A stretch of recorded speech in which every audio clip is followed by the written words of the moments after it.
Well, I certainly haven't recorded any videos for quite a while. Principally, that's been because I've been either I was ill before I went away on holiday, and then I've been away on holiday. So I came back about 4 days ago. Now been Wednesday. Came back on Saturday. Had an absolutely fantastic time away on holiday with my daughter. Um, got up to some really great things. Some lovely outdoor activities being down in Paignton and the weather being reasonably nice. Only one day was kind of like really spoilt through the rain. Despite the excitement of me falling out of my kayak and capsizing it and destroying my Blackberry, um, we've actually, we had a fantastic week. And when we came back, she stayed the night here with me, which was very very nice. Just to for her to spend some time with the cats, but also just to spend that bit more time with her. So that was really really good. I guess kind of the whole thing about me falling out the kayak. It's really quite embarrassing more than scary. I guess it was probably a bit frightening at the time. I guess the major learning point is that put the bloody life jacket on properly, because although it sits quite comfortably on you like a jacket would when you're on dry land, when you're in the water, if you don't do it up properly, it tries to float up and you try to sink. So it'll do its best actually to divest itself of you, which is obviously not a great idea when you're massively out of your depth when you're kayaking in the sea.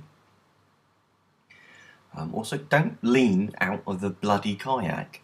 It's stupid, and that's what happens.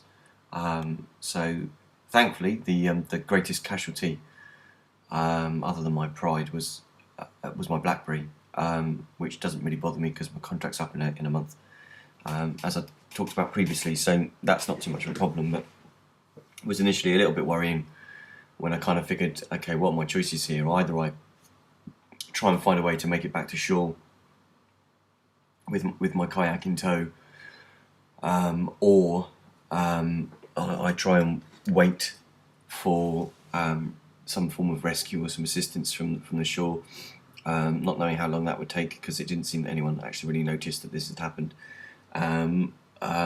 or find a way to right the kayak, which is relatively easy actually, to turn the thing back over, and then find a way to get into it, which was not so easy, because you don't really kind of like have the leverage to actually get back into it. But on my third attempt I managed it with Chloe's help. I mean, Chloe was fantastic. She said that she panicked a bit, but to be honest, I don't think she did. I thought she was really good and really helpful, going to get my paddle back and my shoes, all of which floated off. Poor decision, of course, was attaching my rucksack to the kayak, and although it was still attached, it being immersed in water for 10 minutes didn't really do that much good for the contents, but they were just soggy, even though I'd only actually got my trainers dry that day from where we'd got them wet at the beginning of the holiday, where we walked into some water on one of the nearby beaches. So there we go. But the kind of choices were either get help or get ashore, get back in the kayak, or die. So didn't really fancy the last one, and got back in. But now I know how to ride a kayak and get back into it. Yay! It's a lesson that's wouldn't exactly be useless, and not really one I was necessarily expecting to have. But it certainly doesn't put me off of doing it again, and I don't think Chloe's been put off of it either. But there's always that bit. I think on the first night actually after it went through my head a bit about how stupid it was of me and how easily it could have ended differently. But hey, the prospect of scarring my daughter for life and leaving her without a father, or the embarrassment of actually dying when you're in sight of the shore. I mean, we went that far out. It wasn't really, my life wasn't really seriously in that much danger. It wasn't, the water wasn't choppy. We were still in sight of shore. If we'd already got into, if I'd been injured or something, I'm sure that we'd have been able to make enough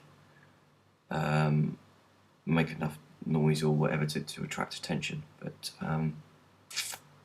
yeah, that was fantastic. But it does kind of move up the game a bit, the kind of whole thought process about what do I do about replacing my phone.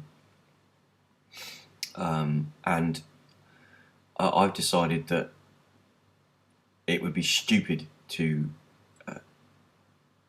actually get a replacement phone now. It makes more sense to A, wait until the end of the contract anyway, and B, actually wait and see what happens in regards to the iPhone 5, because that's supposed to there's supposed to be an announcement about that sometime in the coming weeks, and it'd be interesting to see what happens with that. Now, either that means I get an iPhone 5 when it comes out, or once it's announced, the prices of the iPhone 4 are going to drop dramatically, and in which case it will be certainly a good idea for me to get that phone. I'm really quite eager to get my hands on an iPhone after really loving the keyboard on a Blackberry.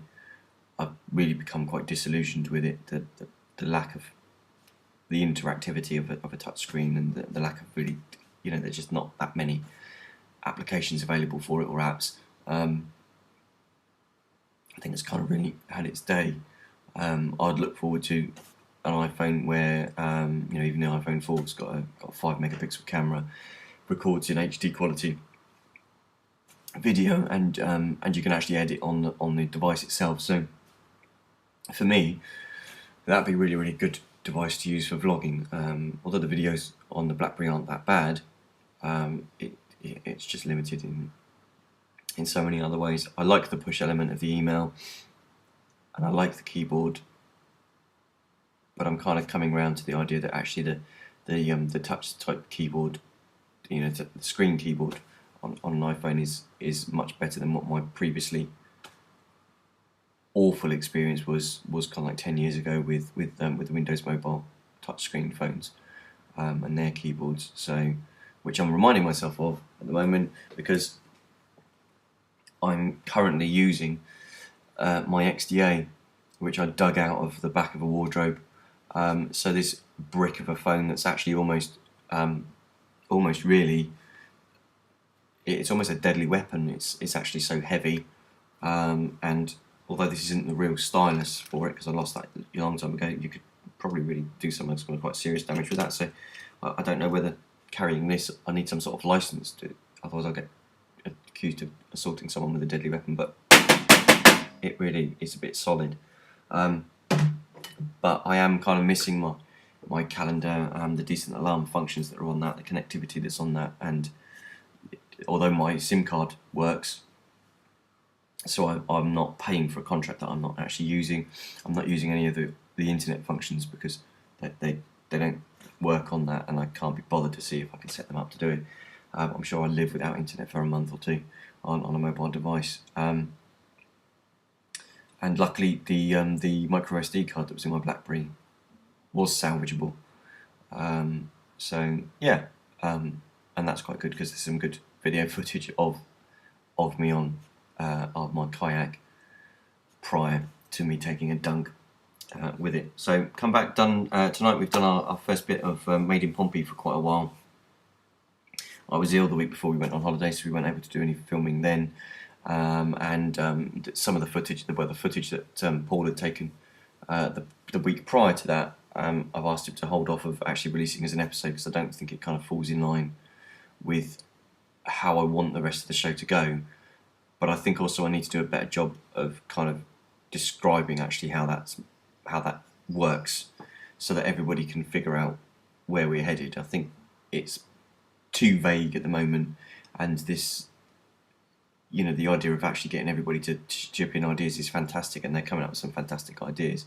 But I think without some sort of framework, those ideas sometimes are being wasted, or sometimes aren't really right for the format or the environment. But that's because I haven't made that clear. So it's a lack of direction on my part as the show's producer. So that I'm going to fix in the next week, and we'll probably actually do a relaunch of the existing episodes, so that we've got a story arc and some sort of idea about what we're doing. Maybe not go to completely scripted dialogue, but at least a plan of what we're shooting and when, and what's going to happen in each individual scene.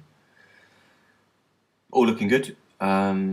So yeah, I had a really great time. Come back. The cats have been fantastic. My nephew had looked after them with the help of my sister, and bless them, they've been lovely. Had a bit of a set to with the vets today because they're now saying that actually the vet cover that I had with them didn't cover the out of hours appointment that I where I went and took Twilight in to get her eye sorted out, which wasn't what I was told at the time. And when I signed up for it, I wasn't told that it wouldn't cover out of hours appointments. So some very, very strong conversations with them about that today, but the manager of the practice is going to have a look at, see what she can do. She can't cover the whole cost of the consultation, but she might be able to do something for it. So I look forward to hoping that she can do something, because otherwise I'm going to be royally pissed off because it's £160 and I'm not happy. So there we go. I've babbled on enough, and I think that will do for now. Thank you.